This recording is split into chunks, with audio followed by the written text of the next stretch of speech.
Bonjour à tous, donc suite à mon sondage sur Instagram, vous avez décidé que la vidéo de cette semaine serait un challenge et plus particulièrement un challenge durant lequel je vais lire pendant 24 heures. Pour des soucis de simplicité, genre, il n'y aura pas de micro durant cette vidéo puisque je vais devoir vous prendre avec moi toute la journée.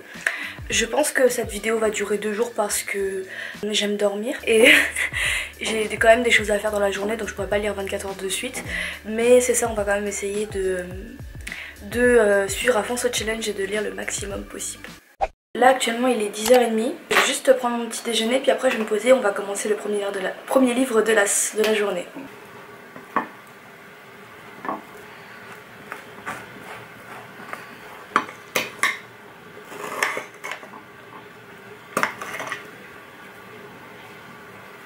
Le premier livre que je vais lire pour ce challenge, donc c'est J'aime tout ce qui me rappelle que je ne suis pas seule à souffrir sur cette terre de Stephanie Butland. Attendez, je vais vous rapprocher. C'est un roman que j'ai choisi quand j'ai acheté dans une librairie à Bastille. Je l'ai pris parce qu'elle était dans la sélection des coups de cœur du libraire. Le titre m'a pas mal appelé, je vais vous lire le résumé. Loveday travaille dans une librairie d'occasion et préfère la compagnie des romans à celle de ses semblables. Elle reçoit un jour 3 mystérieuses livraisons de livres qui la plongent dans les souvenirs de son enfance difficile. Quelqu'un connaît le secret de sa vie. Est-ce Archie, son patron marginal et paternel, Rob, l'amoureux et conduit qui ne cesse de la harceler, Nathan, le poète magicien qu'elle vient de rencontrer, celui qui pourrait l'aider à trouver les mots pour raconter son histoire. Le moment semble venu pour elle d'affronter son passé et d'enfin tourner la page. Donc je l'ai déjà commencé hier, j'en suis à la page 37, donc j'en suis au tout début. C'est un roman traduit de l'anglais, donc la traduction n'est pas transcendante et je sens qu'en fait c'est un roman adulte qui se fait passer pour du young adulte, je sais pas si vous voyez ce que je veux dire. Il y a 2-3 notes d'humour qui sont sympas, mais il y a des choses des fois je trouve un peu, des traits d'écriture que je trouve un peu lourds. Des fois aussi je trouve que l'écriture elle est un peu simplette et donc c'est pas spécialement mon style d'écriture. Mais après l'histoire est intéressante donc je vais continuer à lire. Donc c'est parti, le chronomètre il a été enclenché donc on commence tout de suite ce challenge de lecture pendant 24 heures. C'est chill comme vidéo. Trop. Le marque-page de la box cube, je trouve ça trop beau.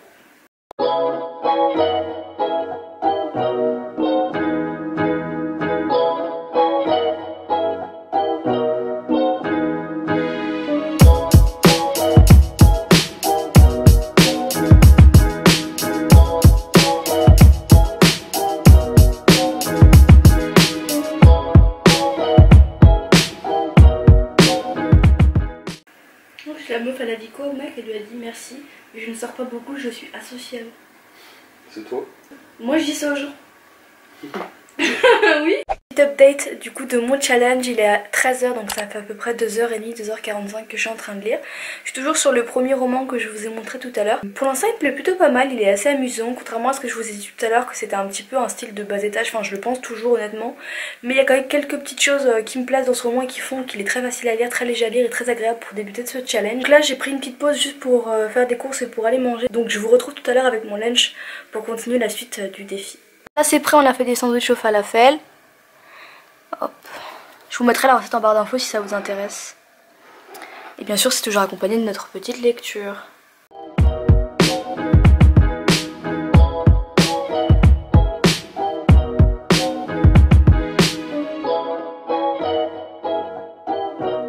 On n'a qu'à lire avec ça dans la main genre. C'est tendu hein. Je crois que je vais lire juste après en fait.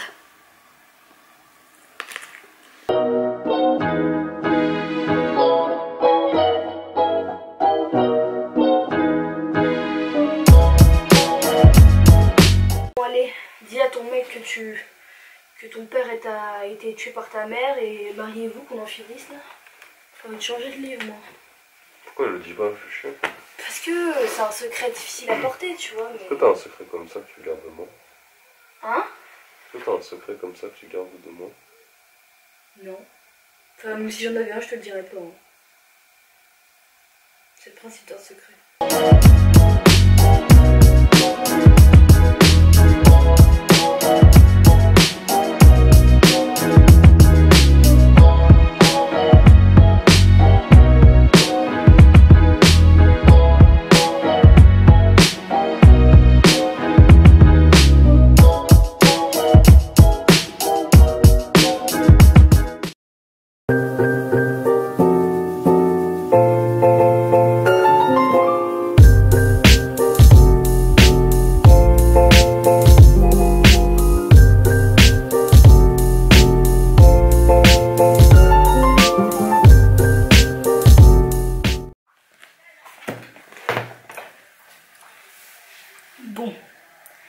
pense qu'on s'est un peu dévié du challenge là, donc on va essayer de se reprendre en main.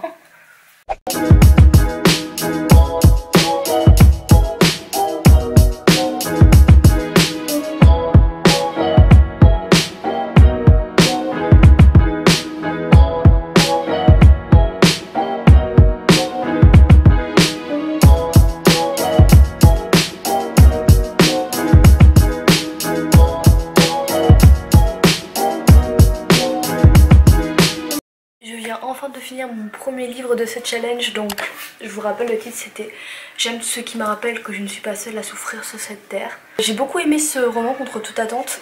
C'est vrai qu'au début j'avais une critique un peu négative, notamment par rapport au style et aussi par rapport au chapitrage qui m'a un peu surprise parce qu'en fait il n'y a pas de chapitre mais que des sections. Donc je vais vous montrer, c'est un peu dans ce style-ci. Et donc le parti pris de l'auteur c'est de diviser en fait les sections en des épisodes de la vie du personnage principal, et donc chaque section, donc qui sont des sections qui sont rapportent à des genres, donc section poésie, section policière, section biographie, nous permettent du coup de récupérer des bribes de l'histoire du personnage principal, donc qui s'appelle Loveday. Je suis assez sensible en fait à la pagination et à la mise en page des livres, et j'ai trouvé que c'était assez intéressant finalement. Ça crée beaucoup de rebondissements et beaucoup de suspense au récit. Et contrairement à ce qu'on pourrait imaginer par rapport au style, la fin n'est pas si... comment dirais-je, n'est pas si heureuse et édulcorée qu'on pourrait l'entendre. Donc il y a quand même des rebondissements jusqu'à la fin. Je l'ai lu à peu près en 5 heures.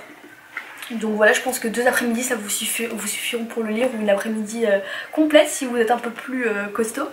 Mais voilà, c'est très léger à lire même si l'histoire est un peu dure. Ça se lit très facilement, ça dégouline pas, c'est pas imbuvable. Donc je vous le conseille vraiment. Après c'est vrai que je ne pense pas que ça soit un livre young adulte. Par contre je pense que c'est un livre qui se fait passer pour un young adulte et qui justement cherche à retrouver cette empreinte là un peu voilà, légère, et cette écriture un peu légère. Et c'est ce qui m'a dérangé, mais après en dehors de ça c'est vraiment un super roman. Donc là je vais passer au suivant, je sais pas encore ce que je vais lire. Là il me reste pas beaucoup de temps parce que dans 30 minutes je dois aller au sport. Soit je vais lire une BD, soit je vais lire après le sport, donc on verra à quelle heure on sera trop. Je vous retrouve du coup beaucoup plus tard après le sport finalement. Il est actuellement 22h30, donc ça fait à peu près 1h30 que je suis rentrée. Donc j'ai le temps de manger, de prendre ma douche, faire mes petites affaires quoi, rien de très intéressant pour vous. Et là je vais me remettre à lire. Je pense que je vais pas lire énormément non plus ce soir, pas plus de 2 heures je pense. Parce que j'aimerais me lever un petit peu plus tôt pour continuer le challenge demain. Parce que comme vous avez pu le comprendre, j'ai pas pu finir mon challenge aujourd'hui puisque je n'ai lu que 5 heures je crois. Et donc là j'ai choisi de lire un manga pour commencer, parce que comme il est un peu tard j'avais pas envie de me lancer dans un truc trop long. Le premier livre que j'ai choisi pour ce soir c'est Sunny, donc c'est un manga que j'avais rapporté du festival de la BD à Angoulême. C'était un mangaka qui avait été mis à l'honneur, il avait même une exposition. J'ai fait un vlog du festival d'Angoulême, si jamais ça vous intéresse, je vous mets mon Instagram en barre d'infos parce que je l'ai fait sur ICTV. Et si je suis pas trop fatiguée après, je vais lire un deuxième ouvrage. Soit je vais lire de la poésie, dans ce cas je vais lire un ouvrage d'Alejandra Pizarnik, d'où je vous ai déjà parlé dans une vidéo mukbang nouveauté lecture. Donc c'est une poétesse que j'aime énormément, et j'avais acheté son ouvrage au marché de l'autre livre. J'ai également fait un vlog à ce sujet si jamais ça vous intéresse, le lien est dans la barre d'infos. Et sinon si j'ai pas envie de lire de la poésie, je vais lire un roman. Donc, La Somme de nos folies, ça faisait partie de la rentrée littéraire de cette année. Et donc de ma palle de cette année, je l'avais pas encore lu. Donc voilà, si ça vous intéresse, n'hésitez pas à consulter pareil la barre d'infos. Je vous mettrai les informations concernant le résumé. Voilà. Vous allez penser que je vis dans ce truc, c'est le cas.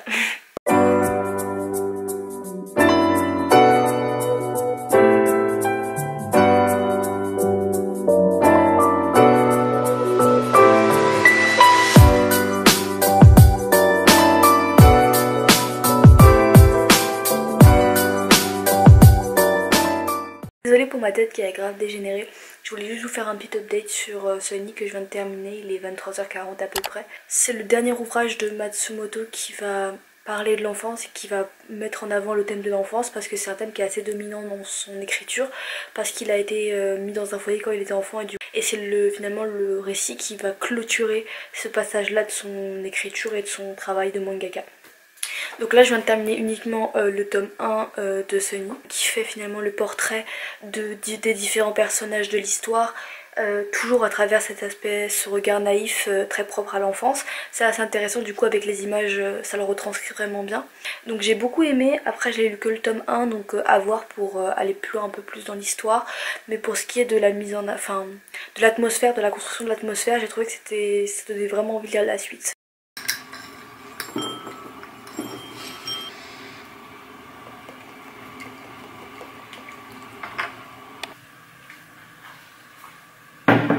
Je suis réveillée il y a à peu près une demi-heure, il est 8h29.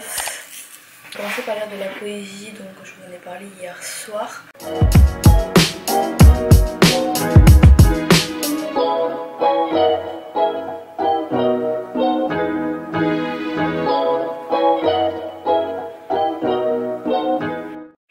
Alors, je me suis préparée un peu pour sortir, j'avais des courses à faire, mais j'ai aussi décidé de lire en extérieur, donc aller boire un café et lire dehors parce que c'est quelque chose que j'aime beaucoup faire et que j'ai l'habitude d'entreprendre quand j'ai envie d'aller lire un petit peu. Souvent en fait quand on a du mal à lire, c'est pas parce qu'on n'a pas envie, c'est parce qu'on a tendance à procrastiner, et ce qui peut nous aider à lire plus, c'est de se créer une petite routine. Quelque chose qu'on fait régulièrement. Imaginons à chaque fois que vous lisez à heure fixe, ou bien vous lisez toujours au même endroit, et bien ça va vous aider à avoir envie de lire.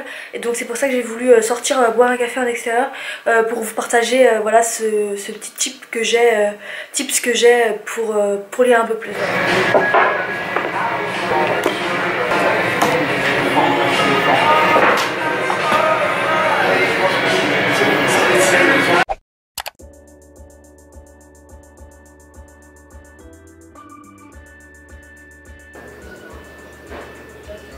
Qu'est-ce que je vais prendre d'autre? J'ai pris ça en plus. Je vais peut-être en prendre un troisième. Parce que vous connaissez le thème de ma prochaine vidéo du coup, par rapport à ce que je vous montre. Je vous retrouve beaucoup plus tard. Parce que je crois que la dernière fois que je vous ai parlé, il était genre 10h du matin. Là il est... Oups. Là il est 17h18, donc je vais rentrer chez moi, manger, parce que j'ai pas mangé depuis ce matin. J'ai lu pendant 6 heures et j'en arrive à la conclusion que ouais, je peux pas faire plus de 6 heures à enchaîner comme ça. Soit je continue sur encore 2 jours, sachant que j'ai quand même une vie en dehors de ma lecture, hein, c'est pas que j'aime pas ça, mais bon, voilà. Soit j'abandonne, soit je continue encore demain et je vois jusqu'à ce que je craque, je sais pas. Parce que j'ai pas envie de me dégoûter non plus, donc c'est pour ça que j'ai arrêté là maintenant. Donc on se retrouve à la maison et je vous montrerai les livres que j'ai lus cet après-midi et je vous donnerai peut-être mon avis sur cela, voilà. Je vous retrouve chez moi donc comme prévu quelques heures plus tard. Donc j'ai lu 3 choses aujourd'hui. J'ai lu La dernière innocence d'Alejandra Pizarnik, excusez-moi pour le cordon. La dernière innocence d'Alejandra Pizarnik. J'ai lu La quiche fatale, donc le premier opus d'Agatha Raisin, et j'ai lu On aime comme on a été aimé de Didier Pleu. Donc je vous fais pas la revue de ces 3 ouvrages parce que j'ai d'autres ambitions pour eux 3. Attendez, je vais les mettre comme ça, voilà. Mais je vous laisse aller consulter la barre d'infos. Soit je mettrai un lien, donc Babelio, pour que vous puissiez voir le résumé. Soit je vous mettrai un lien vers mon Instagram pour des revues, voilà. Je pense pas que je vais lire plus pour aujourd'hui parce que je commence à saturer. Et j'ai pas envie de me forcer à lire plus. Donc soit on se retrouve demain pour du coup une nouvelle aventure livresque, soit je ferai la conclusion demain. Donc vous allez le faire dans un instant, mais moi il me faudra quelques heures pour prendre ma décision. On se retrouve une nuit pour moi et quelques secondes pour vous. Je vous avais dit que j'étais pas encore sûre de continuer le challenge et je pense que je vais pas le continuer parce que j'ai pas envie de lire en fait. Et je vais pas me forcer. J'ai échoué au challenge, j'ai réussi à lire 12h40 très précisément. Donc peut-être que je réitérerai le challenge, peut-être que je prendrai ma revanche sur ce challenge. Dites-moi dans les commentaires si ça vous intéresse. Mais en tout cas j'espère que cette vidéo vous aura plu. Le but de cette vidéo surtout c'était en fait de vous montrer finalement tous les moments du quotidien où on peut lire et les moments voilà, où on peut se permettre de lire. Et en fait le fait de se créer un challenge comme ça où on lit pendant un certain nombre d'heures, même si on ne réussit pas comme moi, ça vous permet en fait de vous libérer du temps pour lire. Je vous avais vu aussi dans la vidéo qu'il y avait des moments où j'arrivais pas à me concentrer, etc. Et c'est pour ça que je vous ai donné la technique d'avoir des routines et des moments un peu voilà que vous avez l'habitude de faire pour vous aider à lire. En fait c'est comme tout, c'est quand vous créez une habitude, et bien vous allez plus facilement enclencher le processus. J'ai également acheté des nouveaux livres pendant mon challenge. Alors pourquoi j'ai fait ça, c'est pas parce que j'en avais pas plein, mais c'est juste que des fois quand on n'a pas trop envie de lire, et ben, le fait d'acheter un truc qui vous motive sur le moment, et ben, ça vous aide beaucoup plus à lire que des choses que vous avez peut-être achetées il y a 1 mois, 2 mois, 3 mois et que sur le coup bah, dans votre ressenti présent vous n'avez pas forcément envie de le lire. Par exemple le recueil de poésie que j'ai lu cette semaine, je l'avais acheté il y a vraiment quelques mois, je l'ai acheté en novembre et j'avais pas eu envie de le lire particulièrement, mais là ça me tenait. N'hésitez pas d'ailleurs en commentaire à donner des conseils pour ceux qui ont du mal à lire, des petits tips qui vous aident vous à lire plus. Et voilà, j'ai fini mon petit blabla, j'espère que cette vidéo vous a plu. En attendant une prochaine vidéo, je vous embrasse. Ciao!